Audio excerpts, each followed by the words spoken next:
เดือนเมษาลงเท้าคิดหอดผู้บ่าวเด้สาวน้องไห้ครั้งหนึ่งอายเคยได้ไปเกี่ยวสาวผู้ไทยว่างามเอาเหลือคำว่าเอาของอายสั่งบาดย่องยอเสกสรรน้องจนดงเสืออยู่ไกลใจคิดทุกเมื่อมีหลายเถื่อลงละเมื่อเทิงสายเสียงผู้ไทยอินโอยอายลืมจอยบ่มาเยี่ยมเยือนว่าอยากเป็นเคยสู่อยู่เพื่อน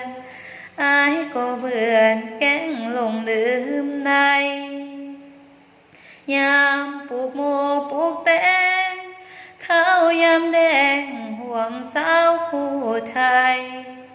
ยังบ่ลืมคำอายสั่งไว้ปาดีปีใหม่ให้คำมันสัญญาน้องยังคงคอยท่าเดือนหกมา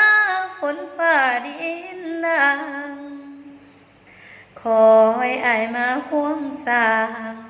คู่เคียงนางขาดให้ไทยนา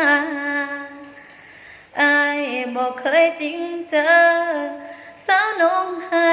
จือคำอายว่าแม่นผู้เดินสิมาไม้น้องลาให้บอกเขาว่าสิคอยอายผู้เดี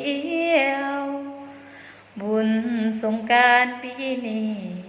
หากโศกดีให้ไอมาลินโฮ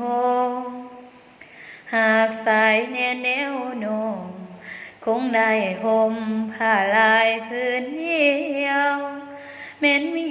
สู่อื่นหมื่นแสนมาให้เป็นแฟนน้องก็บอกเคยเดียวน้องยังคอยอ้ายคืนมาเกี่ยวไอยาสู่เบี้ยวสาวบ้านน้องหาย